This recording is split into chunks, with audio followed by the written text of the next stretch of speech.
بسم اللہ الرحمن الرحیم۔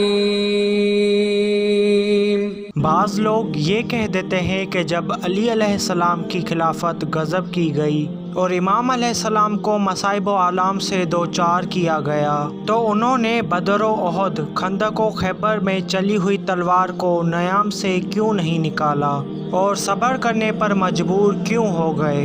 لیکن امام علی علیہ السلام جیسی شخصیت کے لیے یہ سوال پیدا ہی نہیں ہوتا کہ انہوں نے اسلام کے عہد اول میں جنگ کیوں نہیں کی، کیونکہ ابتدائے عمر سے تا حیات امام علی علیہ السلام نے ہی اسلام کو پروان چڑھایا تھا۔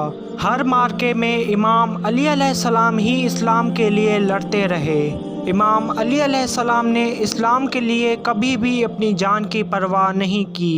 بھلا امام علیہ السلام سے یہ کیونکہ ممکن ہو سکتا تھا کہ رسول کریم صلی اللہ علیہ وآلہ وسلم کے انتقال کے بعد وہ تلوار اٹھا کر اسلام کو تباہ کر دیتے اور سرور کائنات کی محنت اور اپنی مشقت کو تباہ کر دیتے۔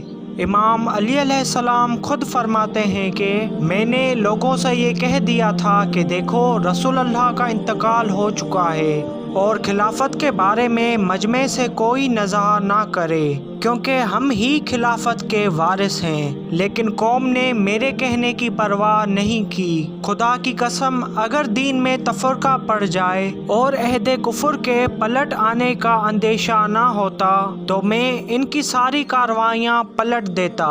مولا امام علی علیہ السلام نے اسی طرح چشم پوشی کی جس طرح کفر پلٹ آنے کے خوف سے رسول کریم منافقوں کے ساتھ کرتے تھے۔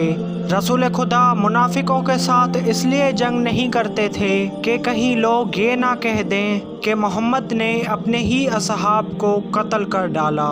اسی لیے رسول خدا صلی اللہ علیہ وآلہ وسلم نے حضرت عائشہ سے فرمایا، اے عائشہ، اگر تیری قوم تازہ کفر سے مسلمان نہیں ہوئی ہوتی تو میں اس کے ساتھ وہ کرتا جو کرنا چاہیے تھا۔ مولا امام علی علیہ السلام اور رسول کریم کے عہد میں کچھ زیادہ فرق نہ تھا۔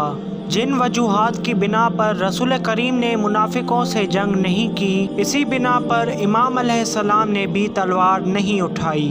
رسول اللہ کے زمانے میں امام علی علیہ السلام نے قرآن جمع کر کے اسے رسول کریم کے سامنے پیش کیا تھا، لیکن بعد رسول جب امام علی علیہ السلام کو حضرت ابو بکر کی بیعت کے لیے مجبور کیا گیا اور بیعت کا کہا گیا تو آپ نے فرمایا، خدا کی قسم جب تک میں قرآن مجید کو مکمل طور پر جمع نہ کر لوں قرآن پاک کو رائج نہیں کروں گا۔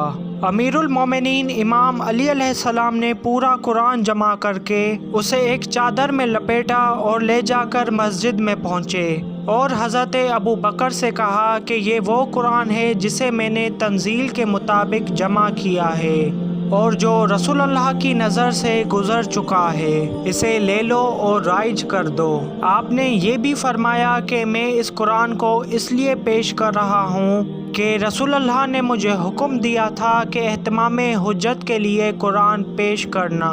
حضرت ابو بکر نے کہا کہ اسے واپس لے جاؤ، ہمیں تمہارے قرآن کی کوئی ضرورت نہیں ہے۔ علامہ سیوطی کا قول ہے کہ اگر قرآن پاک کو قبول کر لیا ہوتا تو لوگوں کو بے انتہا فائدہ پہنچتا۔ امام علی علیہ السلام سے حق چھینا گیا اور رسول خدا کے بعد آپ ظاہری خلیفہ نہ بنے، لیکن ہمارے لیے بعد رسول امام علی علیہ السلام ہمارے لیے امام اول، خلیفۃ المسلمین، امیر المومنین ہیں۔